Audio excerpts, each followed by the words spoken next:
Geometry, Chapter 4, Section 5, Isosceles and Equilateral Triangles. Our objective in this lesson is to use and apply properties of isosceles and equilateral triangles. So first, let's just look. What are the properties of isosceles and equilateral triangles? Isosceles triangles are common in the real world. You can frequently see them in structures such as bridges and buildings as well as art design. The congruent sides of an isosceles triangle are called the legs. So on this triangle to the right, those are the legs. The third side is the base. The two congruent legs form the vertex angles. The other two angles are the base angles. Okay, so here's what we know. From isosceles triangles, here's our theorem. If two sides of a triangle are congruent, then the angles opposite to those sides are congruent as well. So that says this, if segment AC is congruent to segment BC, then angle A is congruent to angle B. Opposite sides or opposite angles. Here's how you think about opposite angles. All right, on AC, which angle is that pointing to? That one. Or which is the only angle that's not included on those sides of that segment. Okay, same with BC. All right, so the base angles are congruent to each other. If two sides are congruent, the base angles or the opposite angles are congruent to each other. All right, let's prove it. Okay, we're going to begin with an isosceles triangle. Triangle X, Y, Z. We're going to draw segment XB, the bisector of the vertex angle. Okay, so what are we given? We're given XY is congruent to XZ. We know XB bisects angle YXZ, so we know angle 1 is congruent to angle 2. So how can we prove angle Y and angle Z are congruent? Well, what do we know? We know XB is congruent to itself, correct? So we can prove by reflexive property XB is congruent to itself. By side angle side postulate, we can prove triangle XYB, this triangle right here, is congruent to triangle XZB. And by corresponding parts of congruent triangles, we can prove angle Y is congruent to angle Z. Okay? So moving on to the next one. The converse of this says, if two angles of a triangle are congruent, then the sides opposite to those angles are congruent. So angle A and angle B are congruent. So we know by opposite angles, CB and CA must be congruent as well. Okay, and we can prove that exactly same way we did before on proving congruency of triangles. Problem 1, let's look at this. What theorem proves segment AB is congruent to CB? All right, because angle A is congruent to angle C, and AB is congruent to CB by the converse of the isosceles triangle theorem.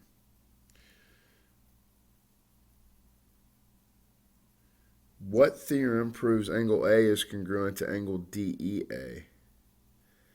All right, well, because segment AD is congruent to segment ED, opposite angles are congruent by the isosceles triangle theorem. Okay?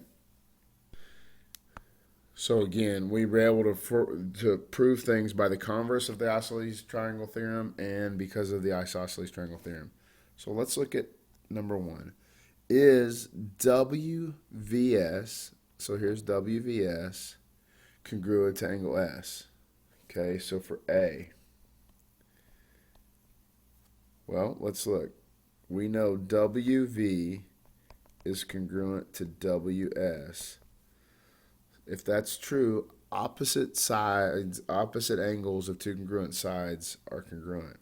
So with that being said, angle WVS must be congruent to angle S. So the part A is yes, it is congruent. Is TR congruent to TS? And since we know angle S, so for the rest of that, we know angle S is congruent to angle V, sorry, I should say WVS, which is congruent to angle R. Since two angles of a triangle are congruent, their opposite sides are congruent as well. So TR is congruent to TS. So the answer is yes. Can you conclude that triangle RUV is an isosceles triangle? RUV. No, we cannot. We cannot prove this angle, we cannot prove this angle, and we cannot prove this side, or this side. So for part B, there is not enough information. All right, moving on. An isosceles triangle has certain types of symmetry about the line through its vertex angle. All right, the theorem in this lesson suggests that the symmetry in which you'll study in greater in 9.4. Theorem 4.5 says this: if a line bisects the vertex angle of an isosceles triangle, then the line is also perpendicular to the bisector of the base. Is also the perpendicular bisector of the base. So if we're given AC is congruent to BC, and we know angle ACD is congruent to angle BCD, so basically CD is the angle bisector, then because of isosceles triangles, we know segment CD is perpendicular to AB, and AD is going to be congruent to BD. We'll just have to work some of these out soon so we can make it make sense, okay? So let's look at the question. What is the value of X? Well, let's look. We know angle AB and angle BC are congruent, so we know angle C is 54 degrees. We know angle ABD is congruent to angle B or DBC, and we also know the sum of those is angle B. So we could say this: angle A plus angle C plus 2 times X equals 180. Well, angle A and angle C are both 54, so 54 plus 54 plus 2x equals 180. So 108 plus 2x equals 180. Subtract 108, so I get 2x equals 72. Divide everything by 2, x equals 36. That's one way to do it. Okay, the other way is to go, I know BD is an angle bisector by definition, so I know those are right angles. So I know 90 plus 54 plus x equals 180. So 144 plus x equals 180. Subtract 144 to each side, so x equals 36. So either way we get it, x equals 36. Suppose the measure of angle A was 27. What's the value of x? Okay, well, we'll just use this question right here. So we know one of them is a right angle. The other angle is 27, and then the other one's x. The sum of 3 angles of the triangle have to be 180. So that's going to be 117 plus x equals 180. Subtract 117 to each side. X equals 63. Okay? All right, moving on. All right, a corollary is nothing more than a theorem that can be proved easily. Since a corollary is a theorem, you can use it as a reason and a proof. Okay, so here's our corollary. If a triangle is equilateral, then the triangle is equiangular.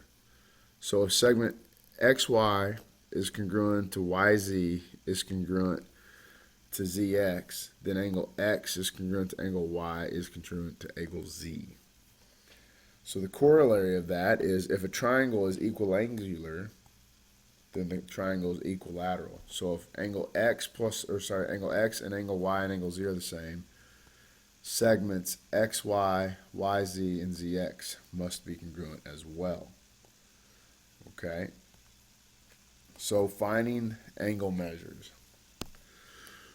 What are the measures of angle A and B and ADC in the photo at the right? Well, if I know AD is congruent to DE and AE, I know all three angles have to be the same. So I know 3 times those angles must equal 180. So divide each side by 3. All those angles are 60 degrees. Okay? So I found the measure of angle A and angle B. So what was the other one that wanted us to find? ADC. So we know all those are 60 degrees. On the other one, if you notice, look at the second triangle.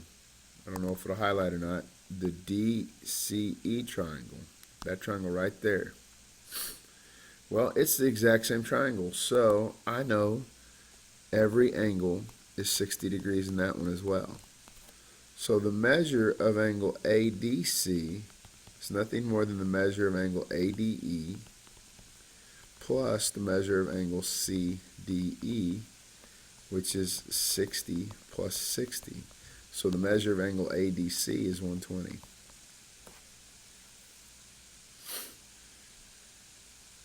All right, so the next question. Suppose the triangle in problem 3 are isosceles triangles where angle ADE and angle DEC